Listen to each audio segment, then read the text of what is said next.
Welcome into episode 5 of Couzin's Conversations. If you're watching on YouTube, you'll see a little bit of a different setting. I am back home in Chicago this week. It doesn't matter though. Different setting, same great conversations. It's the best time of the year. NFL Week 1 in the books. I will start bringing on some guests who work directly with football teams, and that's the case this week.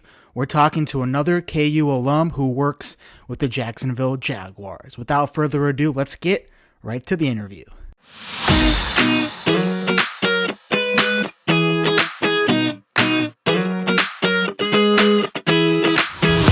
From Rock Chalk Jayhawk to Duval, we have Chad Cushing here. He is the Jacksonville Jaguars team photographer. Just experienced week 1, Chad. What were your impressions? Wow, man, week 1 in the NFL. Well, first off, Nick, I appreciate you having me on this little conversation we've got going on here. I'm glad that us Jayhawks are able to continue our friendship and our relationships post-grad. That's pretty darn cool for me to see. But week 1 for the Jags, I mean, the Jags got the win, which was the coolest part. But being a part of a photo team for an NFL Sunday is a pretty energizing experience. There's a lot of things going on. There's a lot of things to check off on the list for a game day. I was running around like a chicken with my head cut off from 9 o'clock in the morning until 7 o'clock at night. Usually we wouldn't go until 7 o'clock, but there was an hour lightning delay during our game. So, just add another like crazy wrinkle to the first game situation. But there's 2 photographers that join me on the Jaguars photo staff on a day-to-day basis. My boss is Cam Ned and the assistant is Chris Kim. And then we have 5 different freelancers that join us on a game day. So our team yesterday was 8 photographers, and they're all over the field. They're in the stadium concourse. They're up at the top getting aerial shots. Every single inch of that stadium is covered on a game day, which is really cool for me to see and experience firsthand because, working with the Kansan, it's me and the other student photographers, and we do the best that we can covering whatever we can. But for this one, it's the pros. The expectation is that you got somebody somewhere and they're getting the shot from that angle when it happens. So it was definitely a intense experience, but intense in a good way, intense that I felt that I had to elevate my standard to reach, NFL quality, photography. And I hope that that's what happened on week 1 there. So overall, really excited after the first game. Wow, that's crazy. I mean, you don't even think that there's that many photographers in the stadium. Where were you placed? Yeah, so my role on game days, I have a pretty fun role. My role, I on the field, I'm in the end zone. So either the south end zone or the north end zone. If the Jaguars are driving down the field, it's my job to photograph them in the end zone as they're about to score. I got a couple cool photos yesterday. Trevor Lawrence broke out for a scramble for a first down, right in my line of sight. And he dove out on the ground to get the first down. And so it was cool for me to see that. But outside of shooting the game action in the red zone, my biggest job on game days is capturing the roar, which is the Jaguars cheerleaders. And they too, you think the players put in work, these cheerleaders put in work, man. I mean, there is no stopping the game. Every single timeout, every single 30-second break where you as a fan hear music going on the sound system, these cheerleaders are breaking into dance. They're getting everything locked up. They're doing stuff during timeouts, halftime. They've got 3 different dances. They're throwing T-shirts to the crowd. Being around them and photographing what they do on a game day for me is equally as exhilarating as photographing the helmets clashing on the field. So it's my job to cover them during the game, and then also any in-game presentations that we have. Part of my work with the Jaguars so far that I've really enjoyed is how engaged they are in their community, and I think that is mostly because this is the only professional sports team in the Jacksonville area. So, the type of money that you get being in the NFL, how you can influence a local economy and people that, support your team, a fandom, it's the Jaguars' job to, give back to their community. So I'm photographing the veteran of the game, the group that did the flyover over the stadium before the game, community impact leaders, teachers around the community, all these different people that the Jaguars honor on the field during the game. That's my job to photograph that as well. So roar cheerleaders, end zone action, game day activations. And then the last part after the game, NFL jersey swaps are a big deal. And this week we had a pretty cool jersey swap because ETN Jr. for the Jaguars, the running back, who had a fantastic week 1, his little brother plays for the Carolina Panthers. So it's my job after the game to track down ETN and make sure that I get him and his brother, dapping up, saying what's up, and then swapping jerseys. So if you like were to see an aerial replay of the field after the game, you could see me like over here on the south end zone, and then the players come out of the bench, and I've run it over. I've hauled ass with my camera. I've got everything over there because I got to be the first one to get the photo because it happens and then it's gone. So that was my cardio. But believe me, I got my steps in yesterday regardless. It's all about, you think you're just doing a job, but then you actually get the exercise too, which is always crazy. Carrying cameras around, doing whatever. Yeah. When you're going into the game, like you're obviously part of the team, not just not playing on the field, but part of the game day experience, like you mentioned with the cheerleaders, the veteran of the game, and things like that. What are some of those game plan things going in so that you're knowing what to do once the ball's kicked off, and even before the ball's kicked off when you arrive at the field? For sure. I think that that's been the biggest jump for me, going from college to now working as part of a professional team. I'm working with the communications department on a daily basis, so I'm around our managers, how they get the players for the interviews, how they schedule the pressers, all that stuff that we learned about at the KUJ school. Now I'm seeing it in practice. So throughout the week, that's kind of our preparation leading up to kickoff. I mean, we're going over our roles as a communications department, like 25 to 30 people going over our roles on our Tuesday meeting before a Sunday game. So we have, 5 or 6 days to really get an understanding of what's expected of us on a game day. They expect me to show up ready to go. They don't care that I'm a rookie. They need me to, show up and know the plays the same way that the rookies on the roster got to know that damn playbook. I got to know my playbook too. So, part of my job during the week, I'm going back into our photo archive. I'm searching up the things that I'm scheduled for this week and seeing previous photographers in previous years, how they executed this, the angles they chose, the focal lengths, whether they used a flash, no flash, whether they got wide, whether they got tight. I'm taking notes of those things so that when it comes time for the game, I'm not thinking about like, oh, what angle do I need to get? I'm able to get out there and get the shot when that, crazy stuff happens. Like we said, they run out into the field for the presentation. The Roar has their performance. I'm not worrying about camera stuff. I'm worrying about being in the right place at the right time. When you are approaching your day, like you said, you mentioned you're a rookie in the game, but you can't be acting like a rookie. What's helped you in those situations, just trying to fit in right away? I think that from the first day I started, I really felt like, oh, I kind of have to do this all on my own. Like on a game day, a photographer, I'm a lone wolf out there. I'm trying to, do everything myself. But as I've started to build friendships and relationships with my coworkers, I've started to realize that I can lean on them for support as well. So, if something happens during the game and a presentation doesn't happen when it's supposed to, I can go to Alyssa, the woman who manages our presentations, and say, hey, Alyssa, I didn't see this happen here. Is it going to happen next time out? She says, oh, yeah, just got delayed. Next time out, we'll have it. So instead of me, trying to worry about doing everything myself, I'm able to trust my coworkers because they're doing their jobs. I'm doing my job. And together we can get our work done together. So for me, it's just been, not trying to do everything myself. I think that naturally that's just type of my personality. I want to go out and do it myself, but it's been a learning experience for me around new people, around a new workplace, for me to have that new perspective. But really on a game day, like everyone else is scrambling too. Like I'm not the only one who's running around going crazy. It's kind of just the way that you operate. It's like, operating under pressure, operating under, an exciting energy atmosphere. So I think that everyone else kind of seizes the moment as well. And I've grown to trust them in the process.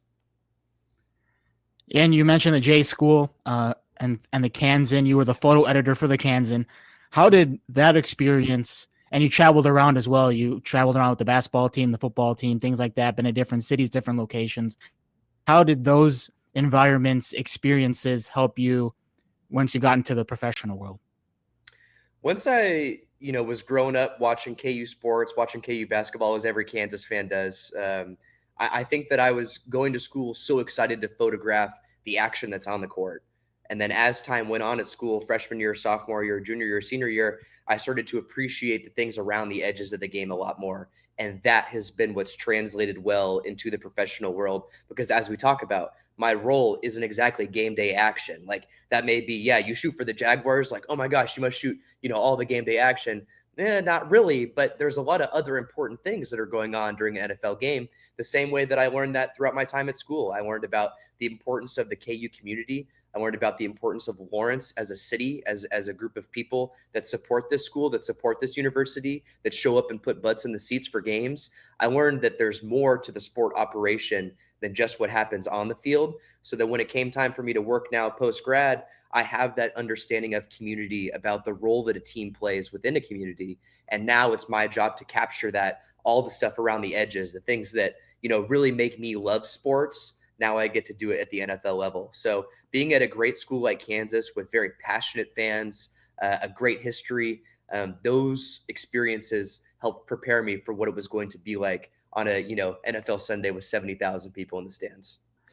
What I think is the cool part about photographers these days is the athletes are sharing a lot of the photos on their own social medias, Instagram, Twitter, Facebook, whatever it may be.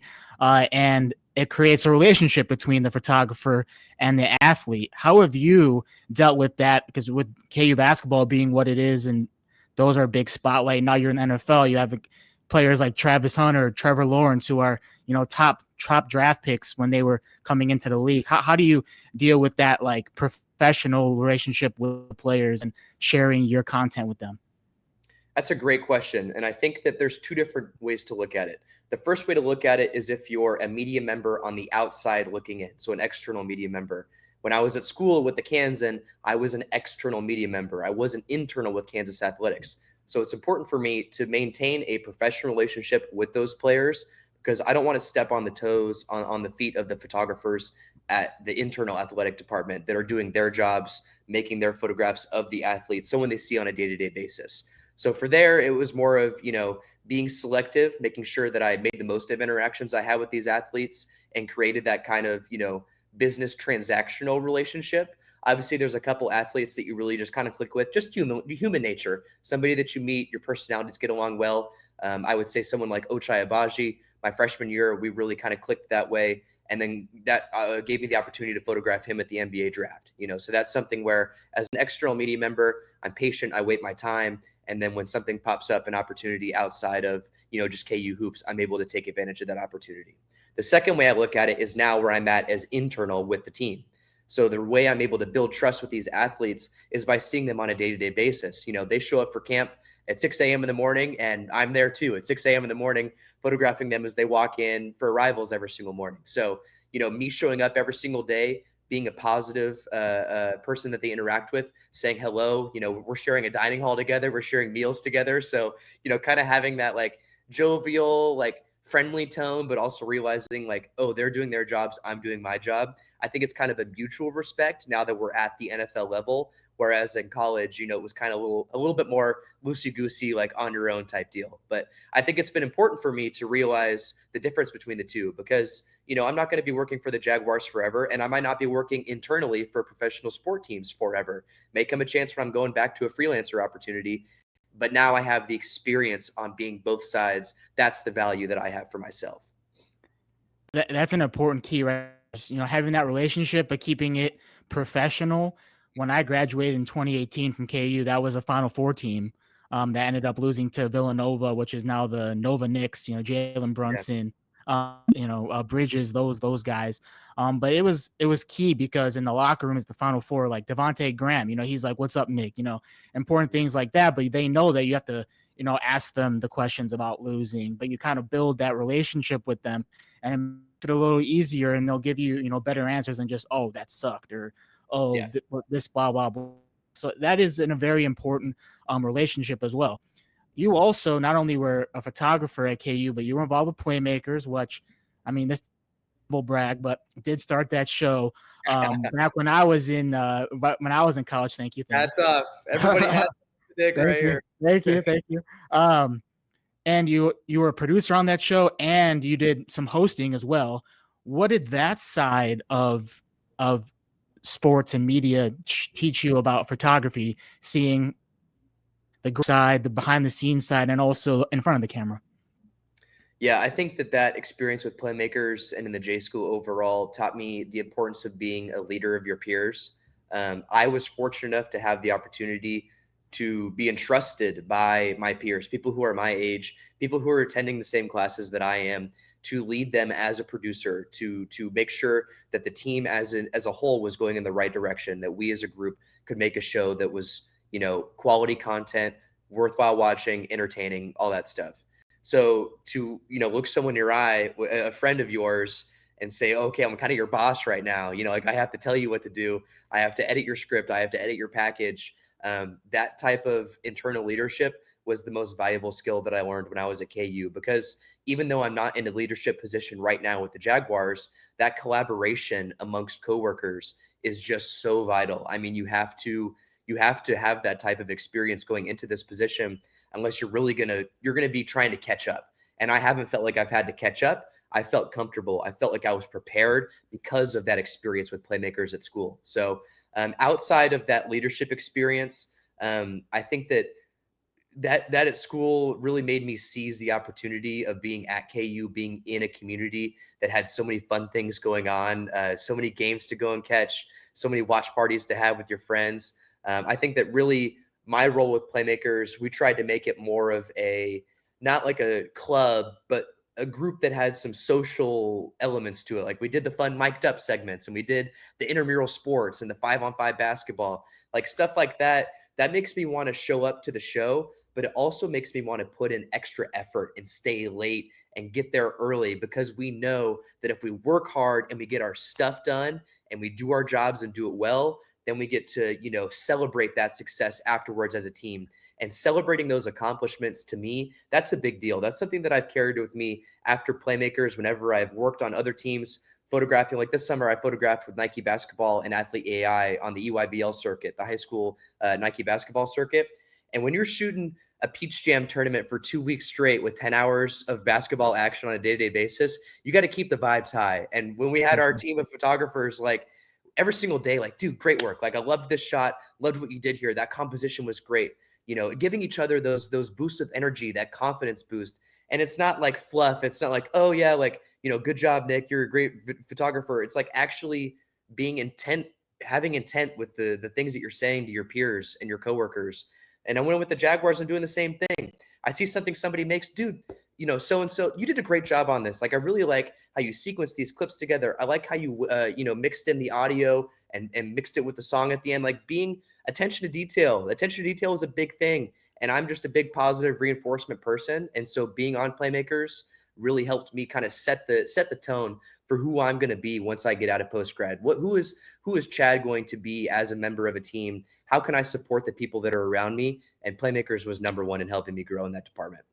That was the biggest thing for me too. It's that bonding experience. Griffin Hughes, who also started the show with me, I'm still friends with him. We were roommates in college. We were always around each other.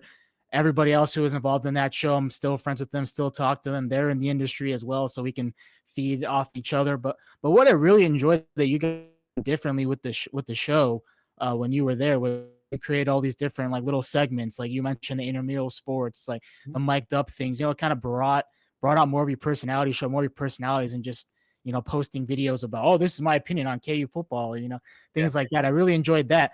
Were those more like collaborative ideas, or how did those come about? Certainly. I think that, we talk about empowering your friends and your coworkers that you work with. As producers, Emily Baldwin, my co-producer, and I, we wanted to give some power to the people that were on the show, the talent on the show. And so when we had our pitch meetings, it wasn't just Emily and I saying, oh yeah, this is what you're going to do this week. Go out there and do it. It was, hey, here's the topic. Here's our idea. We want to talk about the NFL week 1.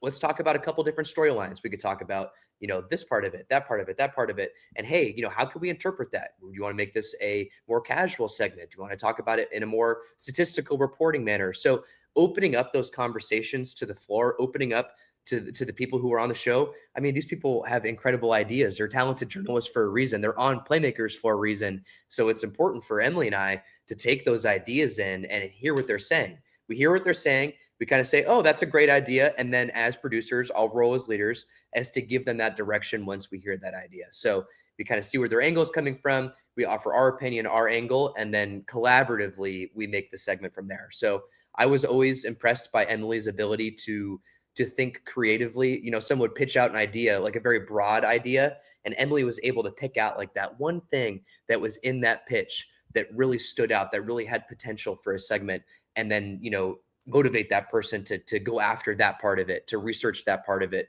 to look at what might be involved in that. So she's one of my best friends. She always will be. And as a producer, she's a hell of a producer too. I think that she might be doing that one day for ESPN. That's just my take though. Shout out to Emily Ball. Give her a shout out. When it comes to the mental side of things, I know I've struggled a little bit mentally. Like, you're living by yourself. You talked about, you're working with coworkers, you're living in a new place. It's, it's hard to make friends at first. How do you deal with that mental side of things? For me, it was like a lot of my friends were coworkers, or I went and, did classes at the gym, or, went out and looked at events to try to make new friends, to get acclimated with the area and things like that. So when you moved to Jacksonville, what's helped you with that mental side of things, just knowing that you're not alone in this? That's a great question, man. Honestly, that's been the one thing that I've tried to prioritize most since I've been here. I know that the Jags are going to be here. I know that I'm going to do my work for them, and that's going to take up most of my time. But I also have to make sure that when I'm not working with the Jags, that I'm doing things that satisfy me, individually, that make me feel good, give me some energy. So big thing for me is getting out and trying new things. I've been out trying new restaurants whenever I can, going up on the internet and typing, best restaurants in Jacksonville and giving new spots a shot. I've been talking to my coworkers, best places to go get a cocktail or go get a beer after work. I've gone to all the beaches. I've tried Jacksonville Beach. I've tried Atlantic Beach. I've gone to St. Augustine. So I've really gotten out there and tried to, explore as many new places as I can. And then being out here in Jacksonville too, like, I wanted to get involved with the community. So the best way that I've done that has actually been with work, with doing those community events. This past week, I photographed a Boys and Girls Club visit with Ventrell Miller, one of the linebackers. I photographed 904 Day, which is the Jacksonville area code. So September 4th, Firehouse Subs, which is like based in this Northeast Florida area. They had a big event, releasing a new Jaguar sub sandwich, and there was tons of people there. The special teams are signing autographs. And then after that, I went to a Jaguars cocktail party, and I saw all the coaches and their families and the people that they invite. So it's kind of been, me going out and doing things on my own, but also whenever I'm working and doing my job for the Jags, take advantage of these opportunities. I'm meeting new people every single day. I'd be foolish to just go there, get my work done, and leave. Like, I'm conversing with people. I'm introducing myself. I'm seeing what the other photographers are up to. Like, hey, I'm new in the area. Just tell me about yourself. Like, I just want to meet you. I want to make new friends. So for me, it's just been overcoming that kind of initial awkwardness, when you meet somebody new for the first time and want to get to know them, but don't really know about how and go about and doing it. Getting over that initial awkwardness has been my biggest hump, but I'm starting to get comfortable out here and starting to make some new friends. So that's kind of helped me feel more settled at home. But honestly, the one big thing that helped me, feel comfortable on my own out here, my family had the opportunity to come out and visit for the first preseason game. And them coming all the way from Southern California. I'm a born and raised Southern Californian. They came all the way out here to Jacksonville to watch that game, and they got to go on the field before the game. And my mom I could see some tears coming down my mom's eyes when she saw me out there on the field. So that, like, seeing my mom, my dad, and my sister, that made me feel the most like at home. I was able to take a deep breath and be like, okay, I'm good. I'm in a good spot. I'm with good people. My family knows I'm okay. I'm gonna be all right. They kind of help me, decorate around my room a little bit. You see, I got my posters and stuff up, so that kind of helped me feel at home as well. Yeah, that's a nice backdrop you got there. Thanks. The coolest thing to see your families react to that you had, because I remember, like, in college, my sister, she, like, the two different internships I had, she was living in those. So I her, and one of the times she came and she just saw, and it was awesome to see her reaction to things. My mom coming and visiting me and, like, watching a show when I had my first job in North Dakota. Like, she didn't have to go all the way to North Dakota. She did. She flew there with my aunt on a small plane, and she came and watched the show, and it was just awesome. Like, she can just, like, see that the dreams become reality. But you mentioned that your family and all those things in California. And when you told me you were an Angels fan, I'm like, I've never been an Angels fan in my life. But I kind of related it to myself because I'm a White Sox fan. People say, like, compared to the Cubs, White Sox are like second tier. Nobody cares about them. It's probably the same way out in Southern Cal with the Dodgers and the Angels. And I don't want to bring up Otani to, you know, and crush your dreams or whatever. But and you also mentioned that you've been to every like opening day too for the Angels, so that's like dedication at another level right there. Oh yeah. What's made you stick it out with the Angels? What started your fandom? Well, let's see. I can show you what I've got behind me here. I've got lots of Angel stuff. We've got my Trout and Otani bobbleheads over here, and then I've got this is my home decoration over here. I've got my other Angels bobbleheads over here. So I'm like a big time fan. I'm a massive fan. You're dedicated, dude. You're dedicated. Absolutely. So it started with my dad. My dad was obviously born and raised in SoCal as well. So, he growing up in the late 70s and early 80s, like he just wanted to, stick it to all of his Dodgers friends, and he became a fan of the Angels. So his team ended up being my team since I was born. In the 2002 World Series, when they were playing the Giants, my mom said the first time she ever heard me kick was during that series there. So I was there. I get to watch us win the World Series, but I was there. I was alive. I think that for me, the Angels, man, these recent couple years have been tough. And you mentioned those freaking White Sox. You guys in 2005 robbed the hell out of us of winning. I was 3 years old. But Yeah. I'm a baseball historian. I've gone back. I've watched that game. I've researched the series. That call with AJ Przinsky on the Oh wild yeah. pitch. Oh yeah. Get out of here, man. That's just absolute BS. Absolute BS. Hey, that's just baseball IQ there, buddy. That's just baseball IQ. There are a few baseball players I dislike more than AJ Przinsky, but he has continued to last the test of time. But in terms of playing second fiddle, like I think that some people watch sport for the winning part of it. Like they only want to watch a winning team. That's not why I watch the Angels. I watch the Angels because they're my baseball team. Like you have to go through a 162 game season year after year after year. You start to build a connection with the team, with the roster, with the fan base that you just can't replicate in other sports. And for me, that's why baseball will always be top dog. Like football is great. Don't get me wrong. And I love working with the Jags. I love my Cowboys on the outside of that, on the personal side. But baseball, man, something about the grind, something about showing up to the ballpark every single day. It just really scratches my brain a certain way that no other sports can. Baseball, just when you're a kid, it's just something that like gravitates. I don't even know how to explain it, but it's just like you go to the ballpark, you have all the food smells, you see outside, you're just enjoying everything. It's just it has like an aura about it. Absolutely. Modern terms, aura. But yeah, no, but it was kind of similar with me. Like, I was in fourth grade when the White Sox won the World Series, and I'm like, this is my team, man. And then looking back at that now, it's like, I don't think we've been in the playoffs one time. Like it's rough, but I'm sure it's the same way with the Angels. Like the White Sox are finally getting good at developing some of their young talent. You see kind of the signs of a good team coming. And I see that with the Angels too. Yeah, I think that you look at the current roster, and there's a lot of first round picks that are in this lineup right now. Zach Neto, Nolan Shawnuel, to name a few. Joe Adell has finally turned out to be a fantastic everyday outfielder for us.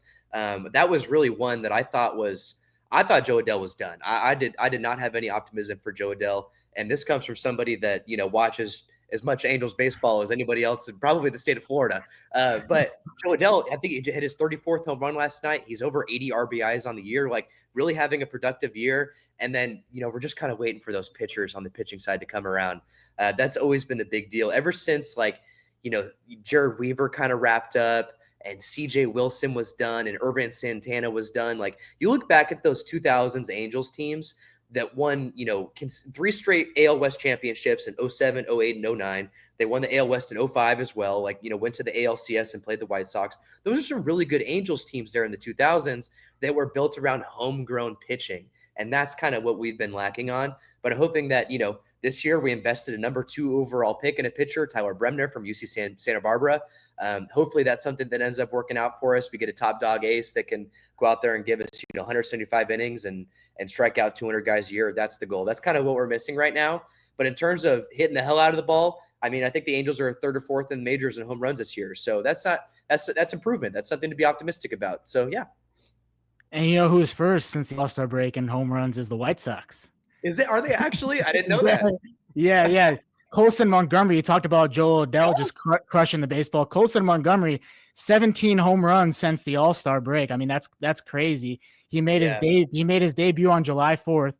And as a White Sox fan, we're all like, so he starts, he doesn't make the roster out of spring training. So we're like, oh, this is a bust, right? And he goes to AAA. And then from AAA, they send him back to Arizona. And we're like, oh, God, what's going on here? And then he goes back to AAA, and then he's hitting bombs. Then he comes up to MLB and he's hitting bombs. So I want to know. I want the White Sox to tell me what they did to him in Arizona, like to just change the trajectory of his whole career, because this man's about to be the face of the organization right here. So it's nice to have like young talent and like see the young talent and have something to rally around. And like these games where it's like last year, they're losing over 100 games, have the MLB's worst record, and this year it's like they're fighting in games, they're staying those one-run games instead of losing those one-run games. So there's just always like something to be positive about, which I like. And I see the Angels in that way too. Yeah. Coulson Montgomery, I got to meet him a couple years ago in spring training. One of my childhood friends, Brendan Baranov, he's a photographer for Major League Baseball. And so during spring training, one of the perks of being friends with an MLB photographer, he gets to bring me out to the games. And I got to shoot a White Sox spring training game. And he and Coulson are close because when Coulson played in the Arizona Fall League, Brendan was the photographer for the Arizona Fall League. So they really kind of built a friendship then, and I got to meet him. And I went to go shake his hand. I was like, oh, this guy's pretty big for a shortstop. So yeah, he's a stud, man. I'm always cheering for him. I picked him up on the fantasy team there for a little bit a couple weeks ago. So he was logging some home runs for me. I had to drop him because Jeremy Pena came back from the IL, but I appreciated Coulson's contributions to my fantasy team. He's the man. He's the man. Start from for the future. Now you work in the. You mentioned that we're both we grew up baseball guys, but you told me your favorite sport to shoot is basketball. So tell me why basketball is your favorite. Yeah, hearing you say that does make me think I'm kind of all over the place. I'm working here, favorite sports there, but basketball's there. Yeah. Honestly, I think the reason basketball is my favorite is because of how close you're able to get to the action. Like really during a game, there's been a couple times where like players have fallen into the action onto where I'm at on the sidelines, and I'll get texts from my friends like, bro, like, are you okay? Like Jalen Wilson just fell on you. I'm like, I'm good. Don't worry about it. Like it's funny when you see those situations. Like I have no regard for my personal well-being. I'll like take the photo and then I'll move my camera out of the way. And then I end up getting the hit here, but I'm protecting the thing that's worth the most to me, which is my camera. Yeah. Camera first, always. Camera first, always. Basketball for me, I think it's the motion. It's the way that the players move around the court. I love the ball movement within basketball, and I think it's cool when you're shooting offense. Like everything kind of rotates in a half circle around you, so it's easy when you're shooting to keep things like in frame and get lots of good shots. So for me personally, that's the reason I love it the most. But I think it's also like the thing that really got me into photography. So it kind of has been with me for the longest time. I've picked up these other sports photographically as I've gone on, but basketball for me was like the first love. When I look through the viewfinder, I think about basketball. Started way back in the pandemic, actually. There's a basketball trainer out in Southern California by the name of Jordan Wally, who invited me over to his gym to photograph when a lot of other things weren't happening. Like there wasn't a lot of other things to photograph, but he has in his gym like Klay Thompson and Alex Caruso and Jeremy Lin and Isaiah Thomas. Like all these guys were coming in and working out in the gym and doing open runs. And I had a front row seat to photograph that action and really become like a part of the fraternity. Those guys working out, those workouts that happen during the off season, that's like a brotherhood type thing. Like you work out with the guys that, aren't necessarily your teammates, but are people that you trust professionally. These guys value each other's opinions as much professionals, even though they are competing against each other and they're trying to, be better than the next guy. They still see it as like soaking up information. They want to soak up as much information as they possibly can. So being a part of that environment and photographing basketball in that like raw sense, like it's not for a show. It's not on TV. It's not on the big screen. This is like real hoops on the court, real gritty action. That's what I fell in love with basketball wise. So I think that's why basketball will continue to be my favorite as I go on. Shout out to Alex Caruso. I miss him on the Bulls and his defense. I just wanted to throw that out there, but he is a champion with the Thunder this year. So congrats to Alex Caruso. Yeah. Chad, first, before we sign off here, tell us the process of how you applied with the Jaguars and then how you accepted the job. Yeah, so the Jaguars position was open on Teamworks Online. I was just refreshing that page every single day, looking for job apps to come out. But I knew that based around the time that I was going to be graduating, that it was most likely an NFL or football related job would end up coming my way if I wanted to be in sport. So I was keeping my eyes out for the football positions. I actually applied for a couple of other teams as well. I applied for the New York Jets. I applied for the Buffalo Bills, so like a couple other teams. But the Jaguars, for me, I really clicked with Cam and Chris, who interviewed me throughout the process. So after I submitted on Teamworks, I went through an interview process with them and their communications department.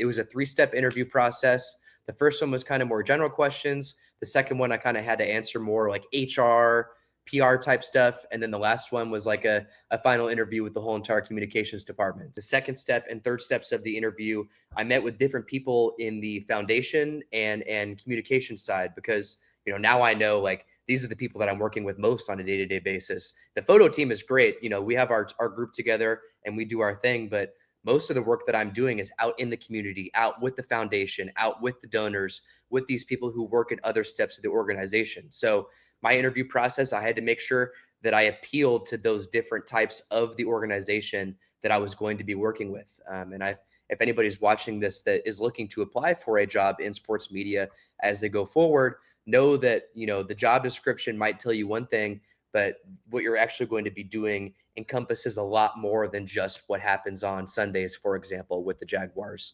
Or if you're working college basketball, like it's more than just Tuesdays and Saturdays. Like there's going to be things that happen throughout the year that you have to do as an employee that isn't just ball on the court, football on the field. So as I was interviewing, I had to make sure that I was attentive to those different departments and made sure I checked off the boxes with them.